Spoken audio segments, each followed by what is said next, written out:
반갑습니다. 반갑습니다. 자, 오늘은 법률 피은의 조목에 대해서 한번 살펴볼 겁니다. 법률 피은의 조목. 그러니까 이 조목자가 딱 붙는 순간 이게 세부사항이라는 거죠. 세부적인 내용이다. 조목. 그러니까 이렇게 강령이 붙으면 이건 핵심이고 조목이 붙으면 이게 구체성이에요. 좀 더 핵심적인 것을 구체적인 상황으로 설명하는 것이다. 이렇게 볼 수 있는데, 제가 이제 구분하려고 법률 막 말하면 대종사님이 쓰는 법률에 대한 개념하고 일반 법률 막 이런 거하고 막 헷갈려요. 그렇죠. 그래서 제가 그냥 앞에다가 사은의 법률에서 구분을 할 겁니다. 사은의 법률. 일부러 그렇게 쓰는 겁니다. 그러니까 사은의 법률은 대종사님께서 뭐라고 말씀해 주셨냐면 인도정의의 공정한 법칙이다 이렇게 말해 주셨어요. 인도정의의 공정한 법칙은 이것은 지공무사한 일원상의 발현이에요. 지공무사한 일원상 자리가 발현되는 것이 바로 인도정의의 공정한 법칙이에요.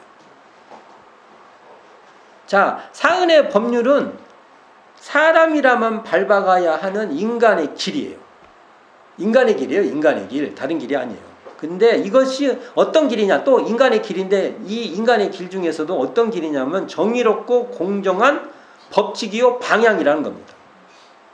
이게 그 길로 가면은 은혜롭다는 겁니다. 이러한 법칙에 그 길로 가서 이런 법칙이 이렇게 작용하는 것이 법률론이라는 겁니다. 인도정의의 공정한 법칙인 법률이 미치고, 그러니까 미친다는 게 여기서 이렇게 미치죠. 이만큼 미칠 수도 있고 이만큼 미칠 수도 있고 저만치 미칠 수도 있죠. 미치고 그 다음에 빛이 여기에 비칠 수도 있고 저만치 비칠 수도 있고 저만치 비칠 수도 있죠. 미치고 빛이 비추면 그 자리가 은혜라는 겁니다. 그러니까 이걸 다시 한번 설명을 하면 이 지공무사한 자리도 다른 말로 하면 청정한 자리예요. 우리가 청정하다고 하면은 그냥 뭐 청정한가 이렇게 생각하죠. 청정한 자리를 다른 말로 하면 지공무사한 자리. 사가 없는 자리가 청정한 자리고 그 사가 없는 자리가 지극히 공변된 자리예요. 같은 말입니다. 또 청정한 자리에 놓고 지공무사하고는 관계가 없는데 하면 안 돼요. 또 이 청정한 자리에서 드러나는 법률이, 청정한 자리에서 드러난 법률이 작용하는 그만큼, 이게 아까 미치고 비추는 그 같이 작용하는 그만큼 법률의 혜택을 우리가 받을 수 있는 겁니다. 자, 이걸 이제 이러한 이런 법률이 구체적으로 어떠한 은혜가 이렇게 미치고 비추는지를 조목으로 세 조목이죠. 세 조목으로 우리의 정전에서 우리에게 말씀해 주시고 있는데요. 법률 피은의 조목 첫째가 뭡니까? 때를 따라 성자들이 출현하여 종교와 도덕으로서 우리에게 정로를 밝게 하여 주심이요. 이렇게 됐어요. 옆에 이제 첫 타이틀이 때를 따라 이렇게 나오죠. 때를 따라라는 것은 과거 옛날에 지금 전에는 그 시대와 지역에 따라서 성자들이 출현하여 국지적이죠. 어느 지역을 맡아서 이렇게 국지적으로 책임을 졌다 이런 말이죠. 상당히 이 말은 역사의식이 있는 것입니다. 요 표현 자체 세계를 아주 거대한 그 관점으로 쫙 본 거예요. 특히 종교사나 사상사, 종교, 철학, 사상 이런 흐름들을 쭉 보신 거예요. 이런 것도 정말 거대 담론을 이 정도는 말해야죠. 거대 담론. 여기서 보면 이제 종교라는 말이 나오죠. 종교. 네. 이런 언어들이 참 골치 아파요. 종교. 우리 종교가 나오면 우리 종교라고 하면 지금 여러분들 머릿속에 지금 종교가 탁탁탁 있어요. 사람마다 좀씩 달라. 그러면 내가 생각하는 그것으로 대종사님께서 종교라고 했었을까라는 고민을 해봐야 됩니다. 원래 종교라는 말은 릴리전 해서 신과 인간의 연결 이런 의미하고 관계가 돼 있어요. 신과 인간을 이렇게 떨어져 있는 관계를 이렇게 맺도록 해준다. 이런 사고 방식이 그냥 서구 사회에서는 종교예요. 그게 그런 사고 방식을 종교로 번역을 한 거예요. 어떻게 누가? 되게 옛날에 근대에는 서구 문명을 일본을 통해서 일본이라는 필터링을 통해서 번역이 됐어요. 일본만도 동아시아 문명권이잖아요. 그러니까 동아시아 문명이라는 어떠한 언어를 가지고 서구의 그 개념을 이렇게 대칭시킨 거예요. 이렇게. 번역이라고 했죠, 그걸. 그럴 때 릴리전을 불교 용어인 종교를 가지고 와서 표현한 거예요. 이 원래 종교가 불교 용어예요. 왜? 부처님의 가르침이 으뜸된 가르침이다, 이런 뜻이에요. 종교하면 원래는 부처님의 가르침이 으뜸인 거야, 이렇게 말을 해야 원래는 맞아요. 원래는. 근데 이 말을 가지고 서구의 릴리전이라는 말을 번역을 해버린 거예요. 그리고 이제 이 번역어가 우리는 그냥 통용되고 있는 거예요. 그러면 대종사님이 여기서 말하는 이 종교라는 말은 저는 이 단어 그 뜻대로 그냥 사용하고 싶어요. 대종사님 이것을 궁극의 가르침, 이 정도 의미로 했을 거라. 그래서 이 대종사님께서 종교, 도가 뭐 이런 개념을 같이 써요. 도가. 우리는 주로 도가라는 말을 많이 썼죠. 도가. 또는 도덕문화해. 요즘은 여러분들은 도덕이라고 말하면은 윤리 이렇게 번역을 해버리죠. 환장을 그러시요. 이놈의 도덕책을 잘못 만들어 나가고 도덕이라고. 그런 게 아니에요. 보통 이 동아시아에서 도라고 하면 이게 그냥 이치, 진리예요. 진리. 진리나 이치나 똑같은 말이지 않습니까? 진리, 이치, 법 똑같은 말이에요. 법칙 할 때. 자, 봅시다. 진리, 여기 리 들어갔죠? 앞에 참된만 들어갔어요. 그러면 진짜 빼면 이게 리예요. 그러니까 이치예요. 이치가 뭐예요? 도예요. 이치도 어떤 이치라는 게 뭔가 문이에요. 문이. 그게 어떤 질서를 말하는 거예요. 그게 바로 도예요. 도가 길이지 않습니까? 도요. 이게 법이에요. 법은 뭐예요? 물이 흘러가는 그 길이에요. 물이 흘러가. 물수변에 갈 것자 붙어갖고. 그러니까 이렇게 이해하면 돼요. 진리, 이치, 도, 법, 또 뭐 있어요? 다 했나? 같은 말이야, 다. 이런 식으로 보면은 대종경에 나와 있는 대조사의 말씀도 이해하기가 쉬워요. 이 말씀이 대종경에 나와요. 제가 좀 언어만 조금 달리 말했지. 그래서 이런 것에 관통될 때 대종사님께서 성리에 근거해야 된다. 이게 교육품에 나와요. 성리에 근거하지 않으면 그건 참된 종교가 아니다. 이론상 거기에 보면 성리도 되지만 이론상 진리도 나와요. 이론상 진리에 근원하지 않으면, 그러니까 대종사님으로 표현을 한다면 이 종교는 도가하고 도덕가고 우리식으로 말하면 그렇게 되죠. 그리고 이 종교는 도를 다뤄야 되고 이치를 다뤄야 되고 진리를 다뤄야 되고 법을 다뤄야 돼요. 같은 말이니까 이게. 근데 그것을 대종사님은 이론상의 진리라고 말한 겁니다. 그러니까 그리고 어떨 때 다른 쪽에서는 성리라고도 말해요. 성리도 뒤에 이치 들어가죠. 우리의 본성 얘기도 있고 이치도 있고. 대종사님께서 성리라 하면 우주만유의 본래 이치와 우리의 자성의 원리를 해결하여 알자 함, 이렇게 돼 있잖아요. 정기훈련문에서. 같은 말이다. 그래서 대종사님이 말씀하신 이 종교는 그러한 도요, 법이요, 이치요, 진리요, 이런 것인데 거기에는 궁극적으로 이론상 진리에 근거해야 된다는 게 대종사님의 또 지금 첨부하는 말이에요. 근데 과거에는 그런 종교가 있었고, 그러면 도덕은 뭐예요?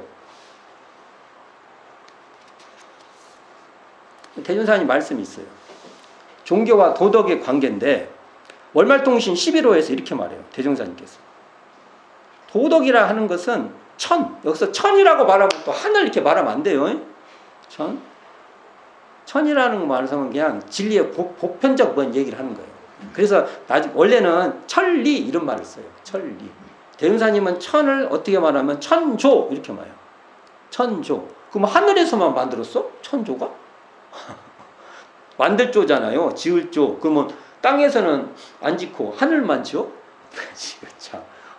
그게 아니라 뭔가 진리의 이치 이 정도 이해하면 돼요. 그러니까 천의 체와 천의 용을 간파하여 그 자연의 상도 항상 되는 토 상도를 인정 사람이 관계된 데서 이 질서 어떤 이것을 맞추어 쓰는 바라고 이렇게 말해요.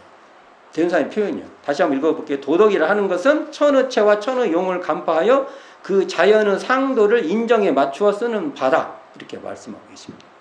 이렇게 보면요, 사실은 종교는요 도덕을 잘 사용하는 가르침이에요. 이 말을 달리 말하면 종교는요 이 도덕이라는 어찌 보면 도덕을 달리 말하면요 성리예요. 이론상의 진리예요. 아까 말한 대로 도가 뭐라고 써요? 법이고 또 진리고 또 그렇죠. 이것을 드러내면 이것이 작용해서 작용되면 덕이에요. 사실은 도와 더 분리할 수가 없어요. 내 몸이 있는데 내가 이렇게 그러면 가만히 있는 것은 몸이고 이렇게 오면 몸짓이고 말이 그런 거죠. 말이 그렇잖아요. 이게 도덕도 똑같아요. 도덕을 말을 하자는 게 도고 덕이다 그게 맞지. 도덕은 분리가 불가능한 거예요. 자, 그러니까 종교는 결국 우리 대종사님 말씀을 따른다고 하면은 궁극적으로 말을 하면 이런 쌍의 진리를 잘 사용하는 가르침이다. 이렇게도 말할 수 있는데 대종사님이 말씀한 정의고 궁극적 정의고 일반적으로는 이 도덕을 잘 사용하는 것이다. 이렇게 말해볼 수 있죠. 그러니까 사실상 종교와 도덕은 불가분의 관계가 있다. 이렇게 볼 수 있죠. 그런데 여기를 보면 이 말씀을 대종경 교육품 1장에서 이 종교를 어떻게 말씀하시냐면 이 때를 따라 성자들이 출현하여 종교와 도덕으로 우리에게 정로를 밝혀준다는 이것을 이렇게 말해요. 대종경 교육품 1장에서 과거의 모든 교주가 때를 따라 나오시어 인생의 행할 바를 가르쳐 왔다 이렇게 달리 말합니다. 같은 말이죠. 같은 말이에요. 그리고 이것을 다른 법문에서 이렇게 말합니다. 다른 법문. 이건 대종경에 안 올라와 있는 법문이에요. 근데 이게 이공주 선진께서 수필한 건데 원기 27년 그러니까 1932년 날짜까지 있어요. 5월 26일 이날 26일 날이 법회보는 날이에요. 6, 16, 26 16, 26이 붙었다 그러면 법회보는 날이구나. 예외 보는 날이구나. 이렇게 이해하면 우리로 지금 말하면 일요 예외 날이에요. 이때 이렇게 말씀하십니다. 우리 인간 세상에는 때때로 재불재성 여기 재불재성 말 나오죠. 대종사님의 법설할 때 재불재성이 많이 나와요. 근데 아이러니컬해도 불교 정전에서는 재불재성이 안 나와요. 재불조사만 나와요. 이걸 뒤에 재불재성의 시민도 원래는 재불조사의 시민이에요. 이게 불교에 한정돼서 말할 수밖에 없었던 거예요. 근데 평상시에 사용하시잖아요. 이렇게 평상시에 그렇죠? 평상시에 그러니까 제자들이 그렇게 할 수 없었던 거예요. 그러니까 불교 정전은 약간 한계성을 가지고 비판적 한계성을 가지고 봐야 되는 겁니다. 그게 원점이라고 볼 수는 없어요. 제 논조예요. 늘 생각하는 논조입니다. 이걸 저하고 반대로 보는 분도 있어요. 그래서 저는 그렇게 볼 수가 없다. 자, 여기 나오죠. 재불재성이 출현하여 인간 생활에 필요한 적절한 모든 법을 창조 또는 개조하시어 때를 따라서 인생의 행할 바를 가르쳐왔다는 걸 구체적으로 말씀하신 거죠. 창조 또는 개조하여 우리 인간으로 하여금 알고 행하도록 지도 교화하시니 이것이 이른바 종교라. 종교관이 딱 나왔죠. 대종사님 종교관입니다. 종교관은 뭐예요? 우리 인간 세상에 때때로 재불재성이 출현하여 인간 생활에 필요한 적절한 모든 법을 창조 또는 개조하시어 우리 인간들로 하여금 알고 행하도록 지도 교육하시는 것. 이게 대종사님의 종교관입니다. 종교란 이런 것이다. 명확하게 떨어지죠, 이게. 그리고 또 뭐라 하냐면 대범 종교라는 것은 인류에게 권선징악, 즉 선. 저는 선은 정의라고 대종사님 말로 보면 정의고요. 이 선은 또 보은입니다. 그러니까 선을 권장하고 악은 불이고 대종사님 말로 한다면 배은이에요. 늘 징계하자는 것이지만은 그 교화 방법에 들어가서는 시대와 인심 정도를 따라 각각 다르다. 그러니까 이게 원칙이지만 그걸 사용하는 방식은 그 시대에 따라 각각 달랐다. 이렇게 말씀하시죠. 예. 상당히 정확한 말씀이죠. 한 예를 들어봅시다. 동아시아에서 이 황해권을 끼고 있는 이 동아시아에서 공자라는 인물이 출현은요, 엄청난 영향을 줍니다. 그러니까 공자께서 어떤 공자의 가르침을 받은 그 공자 학당, 공자의 가르침에 의해서 형성된 이 학단에서 인간의 죽음에 대해서 정의를 내려요. 죽을 때 어떻게 돼야 된다. 죽음을 어떻게 대할 건 인류에게 엄청 중요한 일이에요. 죽음을 어떻게 대하는 것은 삶의 문제와 연결이 됩니다.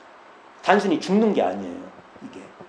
그러니까 이게 인류의 굉장히 복잡한 문제였어요. 어떻게 해야 될 것인가.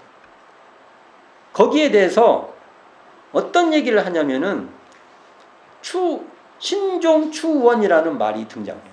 신종추원이라면 삼가다, 마무리, 마무리되는 그때를 삼가하게 그러니까 삼가해서 돼야 된다는 거예요. 죽음을 방치하고 그냥 아무것도 아닌 것 같이 대하면 안 된다는 겁니다. 신종추원 이걸 말하는데, 그리고 또 뭘 말을 하냐면은 추원. 그러니까 신종은 죽을 때죠. 추원은 뭐냐면은요, 죽은 뒤에 그분을 어떻게 대할 거라는 얘기를 하는 거예요. 죽으면요 멀어져요. 자, 돌아가신 분이 계속 가까워져요? 아니에요.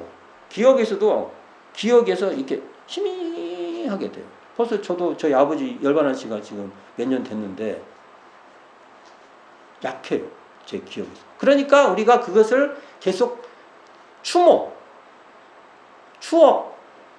기억 이런 말이에요. 그걸 계속 우리가 어느 일정한 시간에 기억하는 거예요.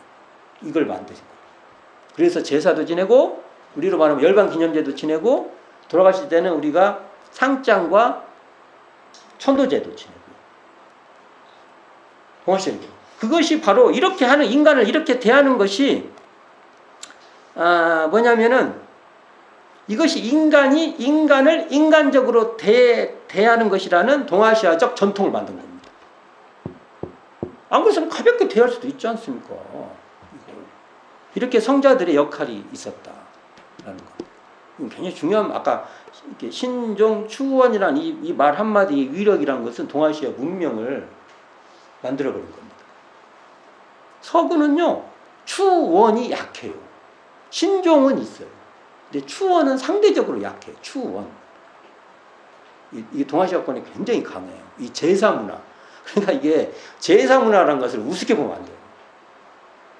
그게 제사가 무엇인지를 어찌 보면 지금 시대에 맹목적으로 서구적 가치와 편리성 이런 것에 의해서 이걸 잘 모를 수도 있어요. 어찌 보면 이것은 제사의 방식은 바뀌어도 그 돌아가신 분에 대해서 어떻게 대하냐, 이게 법률하고 관계 있지 않습니까? 그걸 어떻게 하냐 중요한 겁니다. 자, 이처럼 재벌재성이 출현하여 인간이 밟아가야 할 정로를 가르쳐주는 것은 법률은이라는 겁니다. 정로, 바른 길이란 거죠. 바른 길. 인간이 마땅히 밟아가야 할 인도정의 공정한 법칙을 바로 정로라고 한 겁니다. 정로. 대종사님 말씀으로 보면 이렇게 읽을 수 있죠. 그러니까 텅비어 고요한 이런상 자리에서 드러나는 성자의 가르침은 법률 피은입니다. 그러니까 때를 따라 성자들이 출현하여 종교와 도덕으로 인생을 행할 바인 정로를 가르쳐주는 것은 뭐예요? 법률 피은이라는 겁니다. 이 말씀에 따르면 그렇게 되는 거예요. 그러니까 재불제성은 시민자리, 제 모든 부처님, 모든 성자의 그 마음, 마음 바탕자리, 마음 그 당체, 마음 이 자리에서 드러나는 일체의 가르침은 다 법률 은이다. 이렇게 볼 수 있죠? 그런데 여기서 그렇다고 해서 여기 대종사님 앞에 나왔잖아요. 인간 생활에 필요 적절한 모든 법을 창조 또는 개조. 대종사님 좋아요. 개조 나오잖아요. 개조. 그러니까 이 그 성자의 교법이 항상 은혜인 건 아니에요. 법이 오래되면은 폐해가 생겨요. 그러니까 법이 묵어서 폐해가 있으면 다시 이걸 개조, 고치는 것, 고쳐서 고치는 것이 바로 진정한 법률 피운이라는 것이 대종사님의 가르침입니다. 그러니까 이 참 대종사님의 이런 게 저는 대종사님 제자예요. 그러니까 이 대종사님의 교법은 법률론에서도 그 위상을 갖고 있어요.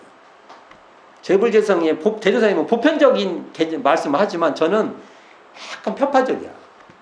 저는 아주 편파적인 사람이에요. 저는. 그걸 편파적인 것을 즐겨요. 제가. 대종사님은 좀 달라요. 재불재성하고도 좀 달라요. 어떤 다름이 있냐? 물질 문명의 시대를 선도하기 위해서 정신의 문명을 창도하는 창도 앞으로 그렇게 계속 이렇게 이렇게 만들어서 우리에게 제시해 주시는 이러한 은혜를 우리에게 베풀고 계시는 그러한 성자다. 그래서 저는 좋아합니다.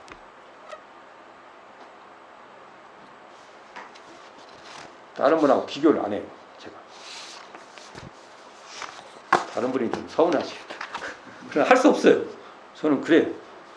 자, 그런데 대종사님께서 도덕이라고 말할 때 여기 종교와 도덕이라고 할 때 이 도덕이라고 할 때 반드시 이 법률은과 관계되어 있는 말인데요. 도덕이라고 이 말을 할 때 도덕을 다른 말로 하면 법률이라고 할 수 있어요. 법률은의 법률. 도덕이라고 말할 때 앞에다 반드시 정의를 붙여요. 그래서 정의 도덕.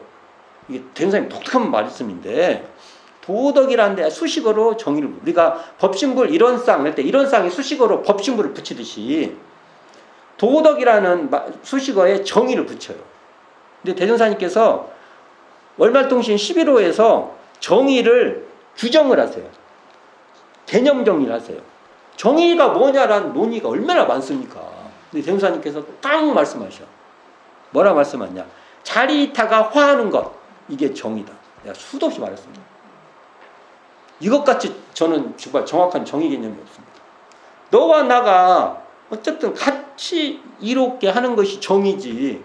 너는 저만큼 어떤 말도 정의로는 다른 말로 하면 안 맞아요. 이게 실현하는 방법은 다양하겠지만 원칙적으로는 이 말이 맞아요. 그러니까 이렇게 말할 수 있어요. 도덕은 정의 도덕이라는 거죠. 그럼 이 말은 정의가 뭐예요? 아까 자리이타가 화하는 거라고 했으니까 자리이타가 발현되는 정의의 도요 덕이다. 이렇게 말할 수 있어요. 이거 아니 원칙 같아요. 원칙. 자, 이런 것을 대종사님께서는 뭐라고요? 아까 그 때를 따라 성자들이 출현하여 종교와 도덕으로 우리에게 이 정로, 바른 길을 가르쳐줬다. 이걸 좀 설명을 해본 겁니다. 둘째가 뭡니까? 산업공상의 기관을 설치하고 지도 권면에 전력하여 우리의 생활을 보존시키며 지식을 함양하게 함이요. 이 대목이 나오죠. 자, 이 대목도 참 읽기가 어려운데 봅시다. 생활의 강령이요. 대종사님 표현이에요. 이게 대종사님의 정의입니다. 이게 생활의 강령이요. 공익의 기초인 산업공상. 산업공상은요, 생활의 강령이고, 우리가 산업공상을 떠날 수 없다는 거예요. 그리고 공익을 하려면 이게 반드시 있어야 된다고. 서로 간에 이익이 되려고 하려면 산업공상이 있어야 된다. 그러니까 생활의 강령이요, 공익의 기초인 산업공상의 기관을 설치하고, 이러한 산업공상을 지도 권면하는 것이 곧 정치, 경제의 측면에서 바라본 법률 표현입니다.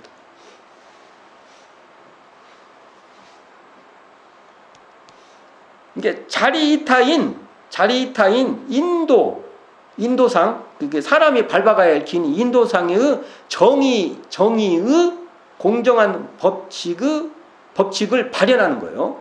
그 법칙을 발현하는 법률이 미치는 만큼 법률의 은혜를 입게 되어서 우리는 우리의 생활이 보존된다는 겁니다. 그러니까 이 자리이타가 되고 인도정의 공정한 법칙이 쉽게 발현되는 그러한 법률은 어떻게 하냐? 산업공상 기관을 설치해서 산업공상을 지도 권면한다는 거예요. 산업공상 기관을 설치하고 이것을 지도 권면해서 우리의 생활이 보존되도록 한다는 겁니다. 그러한 법률이 적용된 산업공상을 말하는 겁니다. 이런 걸 보면은요, 어디 하늘에 있는 뭐 천국, 극락을 말하는 게 아니에요, 대종사님. 유한한 속에서의 우리는 이런 모든 관계는 다 유한해요. 한계가 있어요. 한계가 있는 속에서의 낙원이에요. 이걸 우리가 끊임없이 확장해 가는 거예요. 그러니까 인도정의의 공정한 법칙으로 산업공상을 계속 기관을 설치하고 그걸 지도 권면해서 우리가 살도록 하는 쪽으로 방향이 가면은 우리가 은혜롭고 이게 바로 법률이라는 겁니다.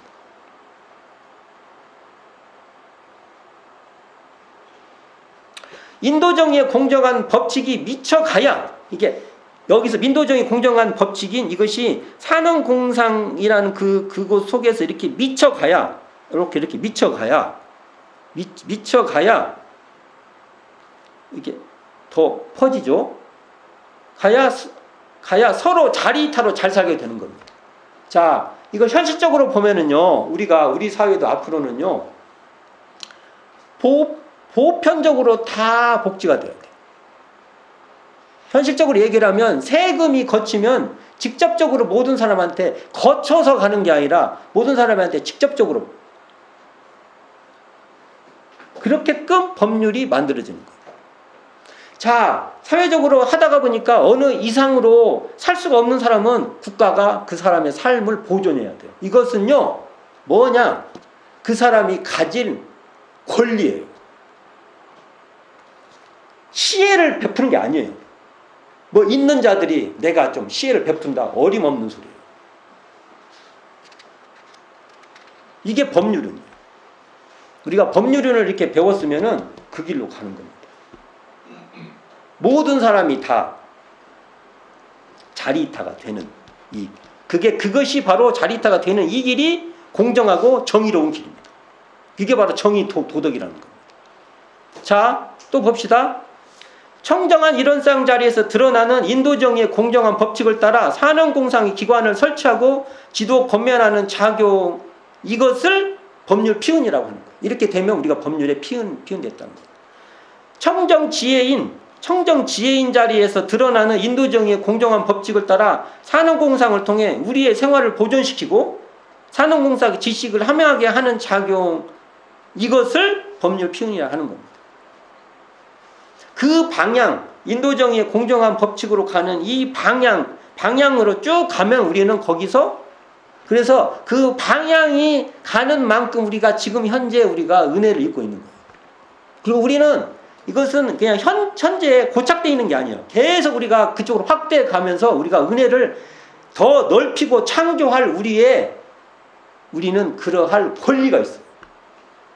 그 권리에 의해서 서로 더 많은 은혜를 우리가 서로 주고받고 자리이타가 되고, 이걸 대종사님께서 우리에게 가르쳐 준 거예요. 이게 바로 진리야. 이거 바깥에 진리가 있는 게 아니야. 저기 멀리 있는 진리가 아니야. 이걸 말해줘. 이 유한한 속에서 끊임없이 우리가 은혜를 무한히 만들어내는 겁니다. 근데 어디 절대적인 무한을 얘기해요? 이게 대종사님하고는 너무 다른 겁니다.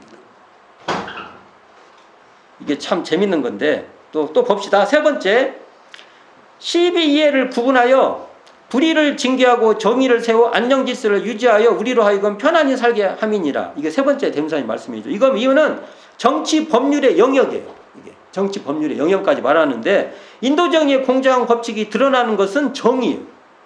그렇죠? 인도정의의 공정한 법칙의 방향으로 이렇게 진행이 되는 건 정의고 이것이 옳을시, 옳고 이로운 거예요. 이로울 리.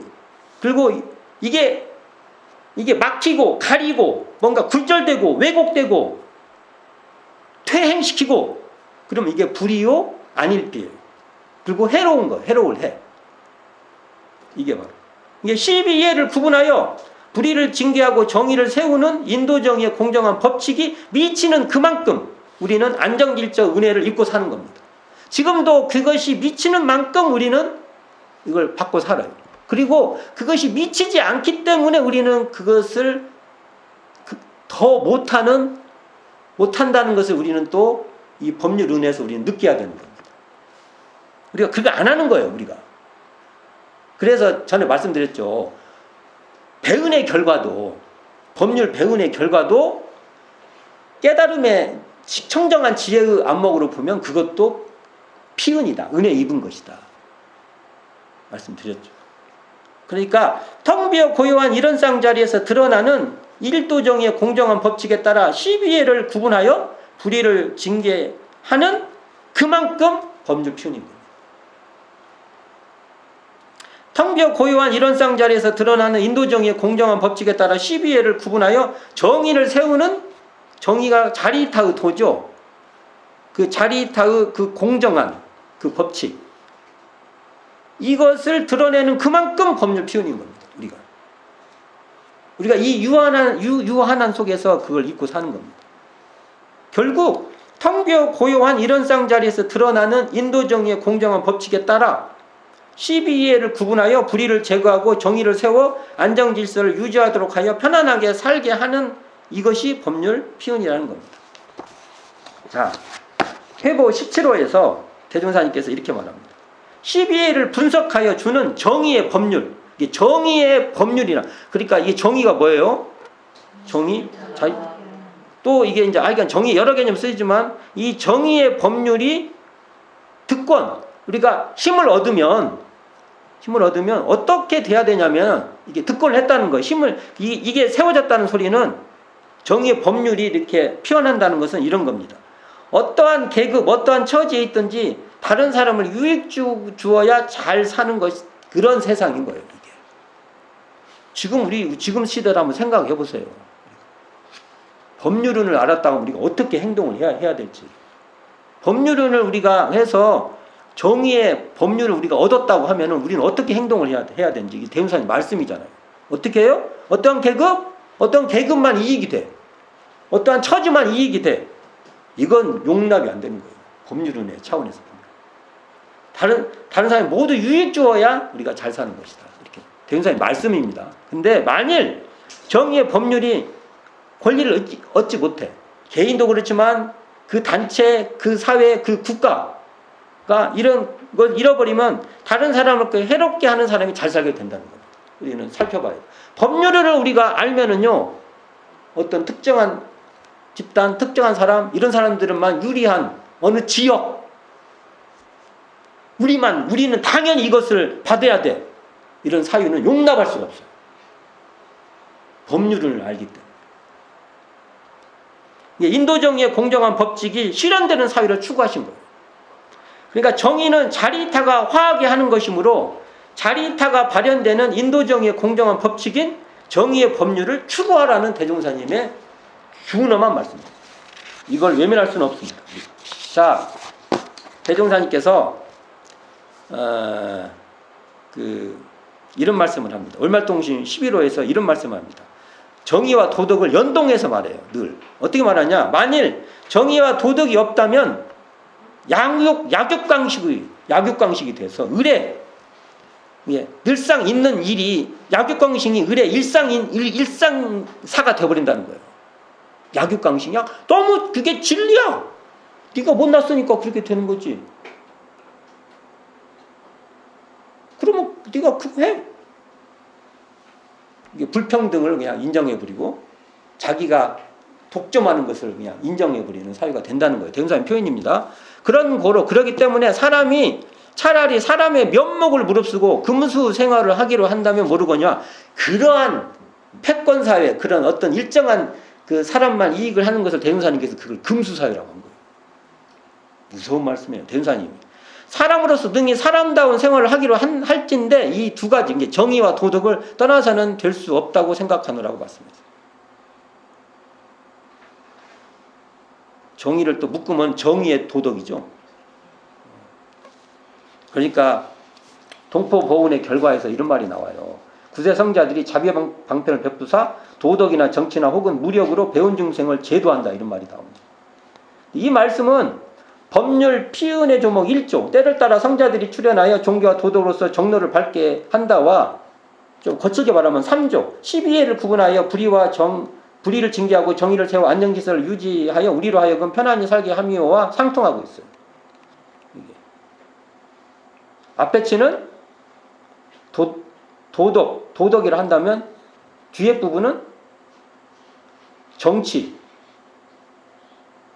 정치와 무력이라고 말할 수 있죠. 그러니까 이 말은 어떻게 되냐면 동포도 법률은으로 보면은 법률이에요. 동포만 따로 있는 게 아니에요. 그리고 법률도 동포운으로 보면 동포예요. 제가 이 말 많이 하죠. 그러니까 도덕은 종교와 밀접하고요. 무력은요. 정치에 이게 도덕은 종교와 밀접하고요. 도덕이라는 말씀은 종교와 밀접하고 무력은 정치의 다른 측면으로서 혁명을 뜻한다고 볼 수 있습니다. 혁명. 이건 제 해석인데 저는 이렇게 봐요. 많은 대중에게 이익이 되고 도움이 되는 정치 사회적 질서 변화를 혁명이라고 하는데 이를 대종사님께서는 무력이라고 말을 한 겁니다. 무력. 그냥 막 무력 쓰는 게 옳은 게 아니라 이 혁명이란 그렇죠. 우리 현재 촛불 혁명이 되기 위해서는 향후 촛불 혁명 이후에 한국 사회가 많은 그 전까지는 어떤 일정한 세력, 어떠한 지역, 일정한 계층만 이익이 됐던 것을 보편적으로 다 사람들이 좋은 사회로 이 기점으로 확 변해요. 그럼 후대에 여기를 촛불 혁명이라고 이름을 붙여줘요. 우리 그렇게 만들어야 돼. 그러니까 어찌 보면 지금 우리가 어떻게 하냐에 따라서 이 시점이 혁명이 될 수 있고 혁명이 안 될 수 있습니다. 자, 또 대종사님께서 원멸도신 4호로에서 이렇게 말합니다. 종교라는 것은 사람으로 하여금 자능력, 그러니까 스스로 하는 능력, 그 자능력, 스스로 자자 능력 할 때 자능력과 자각력, 스스로 깨닫는 힘을 얻도록 인도하여 모든 일을 저지르기 전에 방지하는 것이라고 말해요. 그리고 정치라 하는 것은 자능력과 자각력을 가지고 모든 일을 행한 후에 시비를 밝혀서 상벌을 베푸는 바이니 그 뒤에 잘했니 못했니 이것을 평가하고 관리하는 것을 정치 영역이라고 보시는데 이게 종교는 근본을 닦는 집이요 정치는 끝을 다스리는 기관이라 근본과 끝을 아울러 밝히면 원만하고 문명한 세상이 되리라. 과연 종교와 정치는 인생에게 이와 같이 중요한 관계가 있으며 우리가 일시라도 여의고 살 수 없는 처지다. 이렇게 말씀하십니다. 이것도 지금 현재 대종경에 안 올라가 있는 말씀이에요. 이어서 말씀하신 이걸 이어서 또 말씀하셔요. 어떻게 말하냐? 종교는 도덕으로서 체가 되고 그게 종교는 도덕이 체가 되고 정치는 정의로서 체가 되니 도덕과 정치는 어느 시대를 물러나고 변할 수 없는 것이나 그 쓰는 방편은 시대를 따라 변하고 어떤 일의 기틀을 응하여 다르나니 이것이 구주, 세상을 구하는 그 구주, 그러니까 구세주 말할 때 구주예요. 구주의 수단이 된다. 그 구세주는 세상을 구원하는 그러한 성자들은 이 종교와 정치, 도덕과 정의로서 그렇게 세상을 구원한다. 이런 말이에요. 이처럼 구세성자의 자비 방편은 대종사님이 어떻게 말하냐면 주세하면 하나가 종교, 도덕, 정치, 무력 이걸 하는데 이런 종교와 도덕과 정치와 무력은 동포의 관점으로 보면 동포 피운이라면 법률의 관점으로 보면 법률 피은이라는 것입니다. 대종경 교육법 37장에 이 말씀이 정리가 되어 있습니다. 이렇게 정리합니다. 어떻게 정리해야 되냐? 무릇 천지에는 동남과 서북의 바람이 있고 세상에는 도덕과 법률의 바람이 있나니 도덕은 곧 동남풍이요 법률은 곧 서북풍이라. 이 두 바람이 한 가지 세상을 다스리는 강령이 되는 바 서북풍은 상벌을 주재하는 법률가에서 담당하거니와 동남풍은 교화를 주재하는 도가에서 직접 담당하였나니라 라고 말씀하십니다. 이게 아까 앞에 부분 대종경에 올라가 있지 않는 부분을 제가 계속 읽어드렸는데 이것을 이 교육품 37장에서 정리하신 겁니다. 그럼 이걸 다시 한번 말해보면 이렇게 됩니다. 도덕 및 종교도 법률 피은의 조목이 되는 거예요. 이게 우리가 법률 피은의 조목을 보면 도덕과 종교가 여기에 해당이 됩니다. 또 법률과 정치도 법률 피은의 조목이 됩니다. 그러니까 도덕, 종교, 법률, 정치가 다 법률 피은의 조목이 되는 거예요. 동남풍의 도덕과 종교도 법률은이고 법률 피은이고 서북풍의 법률과 정치도 다 법률 피은이라는 겁니다. 법률 피은의 조목이 된다는 거예요. 성자의 가르침도 법률 피은의 조목이고 사회의 규칙도 법률 피은의 조목 중 하나가 된다는 겁니다. 그러나 여기서 우리가 사은의 법률은 사은으로서 법률이라고 말할 때는 현상의 법률 그대로를 말하는 것이 아니에요. 그러니까 이거 어떻게 그게 은혜요? 막 이런 소리를 하는 거예요. 그러니까 현상의 법률을 통해서 인도상의 정의롭고 공정한 이 법식물 이론상의 진리가 드러나도록 하는 겁니다. 그러니까 현상의 법률은 사은의 법률의 계기요 창구 역할을 합니다. 그러니까 정치, 경제, 사회, 교육, 언론, 문화 등의 이런 모든 그 법률을 통해서 지공무사한 이론상의 진리가 작용하는 은혜, 이게 바로 법률은입니다. 지공무사한 이론상 자리가 사람이 밟아가야 할 길에 나타나는 것을 인도정의의 공정한 법칙이라고 하는 것입니다. 그리고 공정정지의 이론상의 광명을 따라 인도정의의 공정한 법칙이 발현되는 것을 법률 피은이라고 말합니다. 이론상과 법률의 관계를 논리적으로 설명을 해본 거예요. 자, 나중에 이 내용을 자세히 한번 살펴보세요. 자, 정리를 해보겠습니다. 우리는 인도정의의 공정한 법칙인 법률이 미치는 그만큼 은혜를 입고 있는 겁니다. 법률은 있기 때문에 그 은혜를 우리가 입고 있는 거예요. 사은의 법률이 있기 때문에 그 은혜를 입고 있는 거예요. 사은의 법률이 비치는 영역만큼 우리는 법률 피은이 되고 있는 거예요. 우리가 법률의 은혜를 입고 있다 말하죠. 정치의 민주화가 되는 만큼, 경제의 민주화가 되는 만큼 사회에 이러한 자리타의 그런 공정한 이 법칙이 미치는 그만큼 우리는 이 은혜를 입게 됩니다. 그 은혜가 있으니까 우리가 이렇게, 그리고 지금도 그 은혜가 미치는 만큼 우리는 서로 그 은혜를, 이 은혜는 유한한 은혜예요. 그 유한한 은혜에 의해서 우리는 살고 있는 겁니다. 무한한 은혜에 의해서 살고 있는 게 아니에요. 우리가 명확히 알아야 돼요. 대종사님의 깨달음이 아니면 이건 알 수가 없어요. 무서운 말이죠.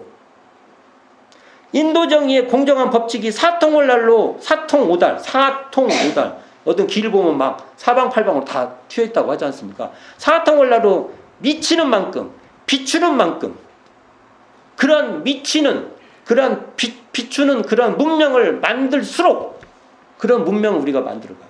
그런 개인, 가정, 사회, 국가, 세계로 우리가 그것을 비추고 미치고 우리가 해요. 그럴 때 법률 피은은 확장되는 겁니다. 인도정의의 공정한 법칙에 따라 법률을 서로 지켜가고 법률이 미진하면, 이 사은의 법률, 이 인도정의의 공정한 법칙이 미진하면 우리는 보완해가는 거예요. 보완. 또 혹여 법률에 역행하면 우리는 그것을 고쳐가는 겁니다. 싸워야죠.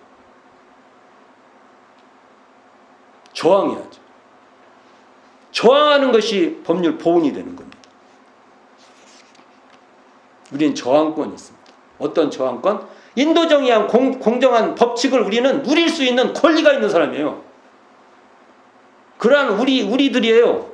이걸 우리는 저항해야죠. 인도정의한 공정한 이 방향성을 우리는 제시해주고 있는 이 방향이야. 이 방향을 가면 우리는 사은의 법률 피은을 우리는 입고 있는 겁니다. 열심히 떠들었네. 이걸 참 고민해봐야 돼요. 대종사님, 우리가 대종사님 깨달음을 우리가 잘 알아야 됩니다. 대종사님 깨달으면 어디 저기 우리가 알지도 못하는 저 무한한 세계를 말한 게 아니에요. 깨달음으로 인해서 이 유한한 가치를 끊임없이 우리가 확장해 가는 겁니다. 그걸 우리는 인도정의한 공정한 법칙을 우리는 누릴 수 있는 권리가 있는 사람이고 그것을 실행해라. 실행하면은 무한한 은혜가 있다. 거기 대종사님 우리가 깨달음에 그리고 우리가 청정한 자리, 지공무사한 자리, 청정지혜의 자리에 들었으면은 우리는 법률은의 길에 가는 겁니다. 우리가 원불교 공부를 하는데 대종사님의 가르침을 받았는데 성품을 알았다고 해가지고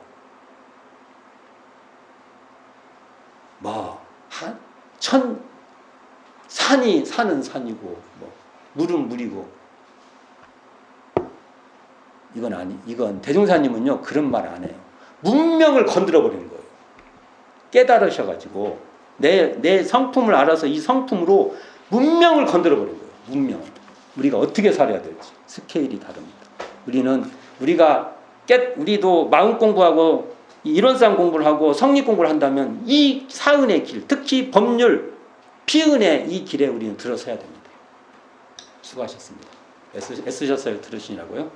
마치겠습니다.